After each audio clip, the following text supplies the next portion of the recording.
Hi, I'm Chris Wong, Senior Associate in the banking team of Deacons Corporate Finance Practice Group. In this episode, we are taking a look at the recent developments in how Hong Kong regulates the virtual asset space. It has hardly gone unnoticed that the virtual asset industry has gone through a bit of a roller coaster ride recently. The events of last year have brought the regulatory spotlight on the industry in almost every jurisdiction and have reiterated the pressing need to have some form of regulation to ensure that the industry grows in an orderly and risk-free manner. Given the Hong Kong government's initiative to establish Hong Kong as a digital asset hub for Asia, it is no surprise that the similar regulatory measures are being considered here, and we want to talk about the latest regulatory developments in Hong Kong, namely the upcoming regulatory regime for virtual asset exchanges, as well as the regulatory proposals of local regulators in relation to stablecoins. Let's quickly take a look at the incoming regime for virtual asset trading platforms, or VATPs for short. The licensing regime for virtual asset service providers, which at this stage is limited to virtual asset trading platforms, will come into operation on the 1st of June 2023.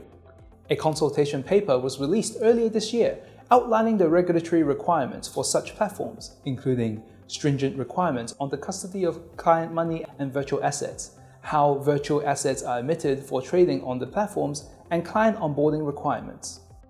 Of greater interest to many is the proposal to allow retail investors to trade on licensed VATPs.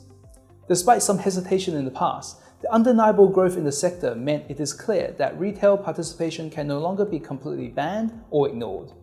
With the encouragement of the government, the Securities and Futures Commission now sees an opportunity to permit all investors to access trading services provided by licensed VATPs under proper investor protection measures and limited to trading in eligible large-cap virtual assets, meaning that although retail investors may have fewer investment options, they should, in theory, be exposed to less risk. Given that the licensing regime is slated to come into operation by the 1st of June, it is likely that the proposals within the consultation will be the ones that are adopted. In addition to the new licensing regime for VATPs, the Hong Kong Monetary Authority, the HKMA, is considering developing a regulatory framework for stablecoins in Hong Kong. After a year-long consultation, the HKMA issued its conclusions on the 31st of January 2023, proposing a licensing regime for key activities relating to stablecoins. Entities that conduct or market certain key activities in Hong Kong will be subject to the licensing regime. These activities include establishing the rules of a stablecoin, issuing a stablecoin, managing the reserves of a stablecoin, or providing wallet services holding stablecoins.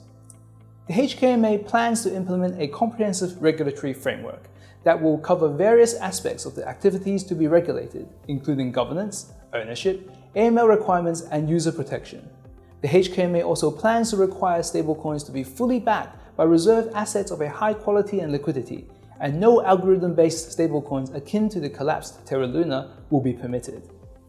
These two developments all point to the increasing ambition of Hong Kong to develop itself into a virtual asset hub for Asia, aiming to provide regulatory certainty for businesses and strong protections to users, consumers, and investors, with the flexibility to expand the regulatory regime if needed in the face of rapidly developing technology. Alongside other initiatives such as the HKMA's FinTech 2025 program and the proposed EHKD, the virtual asset industry in Hong Kong is heading for interesting and exciting times.